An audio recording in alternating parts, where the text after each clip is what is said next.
রোহিঙ্গা ক্যাম্পে যৌথ অভিযানে নবী হোসেন গ্রুপের 4 সন্ত্রাসী আটক। উদ্ধার বিদেশি অস্ত্র ও 14 লাখ টাকা। কক্সবাজারের উখিয়ায় এফডিএমএন রোহিঙ্গা ক্যাম্প 11-তে যৌথ বাহিনীর অভিযানে কুখ্যাত ডাকাত নবী হোসেন গ্রুপের 4 সদস্যকে আটক করা হয়েছে। অভিযানে 14 লাখ টাকা নগদ এবং একটি বিদেশি অস্ত্র ইউজেটাই এসএমজি উদ্ধার করা হয়েছে। শনিবার 13 জুলাই সন্ধ্যা 6:45 দিকে সেনাবাহিনী ও এপিবিএন এর সমন্বয়ে এই অভিযান চালানো হয়।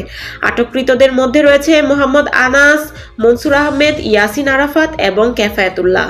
অভিযান চলাচলে জানা যায়, নবী হোসেন গ্রুপের এই 4 জন সন্ত্রাসী জৈনিক অস্ত্র ব্যবসায়ী ইলিয়াসের কাছ থেকে বিদেশি অস্ত্র কেনার জন্য ক্যাম্প 11-তে এসেছিলেন। যৌথ বাহিনীর উপস্থিতি টের পেয়ে ইলিয়াস পালিয়ে গেলেও নবী হোসেন দলের 4 সদস্যকে আটক করা হয়। উদ্ধারকৃত ইউজেডআই এসএমজি অস্ত্রটি মিয়ানমারের সেনাবাহিনী কর্তৃক ব্যবহৃত হয়ে থাকে। প্রাথমিক অনুসন্ধানে জানা যায়, আটককৃতরা এই অস্ত্রটি ক্যাম্প 8 ইস্টে নবী হোসেনের আস্তানায় নিয়ে যাওয়ার পরিকল্পনা করেছিল।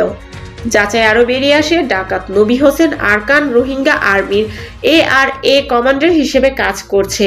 সে রোহিঙ্গা ক্যাম্পের ভেতরে সন্ত্রাসী কার্যক্রম, অস্ত্র ব্যবসা এবং ইয়াবা চোরাচালানের সাথে জড়িত। 2023 সালে মিয়ানমারের চাকমাকাটা তুন্দ্রু সীমান্ত দিয়ে বাংলাদেশে ঢুকে অল্প সময়ের মধ্যেই নবী হোসেন রোহিঙ্গা ক্যাম্পের শীর্ষ সন্ত্রাসীতে পরিণত। ক্যাম্পের ভেতরে তার নিজস্ব সন্ত্রাসী ঘাঁটি গড়ে তুলেছে। নিষেধাজ্ঞা সত্ত্বেও সে ক্যাম্প 8 ইস্টে প্রায় 60 ফিট দীর্ঘ ও 20 ফিট প্রস্থের একটি পাকা ঘর তৈরি করে বসবাস করছে। নিয়মিত অস্ত্রের মহড়া, সন্ত্রাসী তৎপরতা এবং মাদক চোরাচালানের কারণে ক্যাম্পের সাধারণ রোহিঙ্গা জনগণ চরম আতঙ্কে দিন কাটাচ্ছে।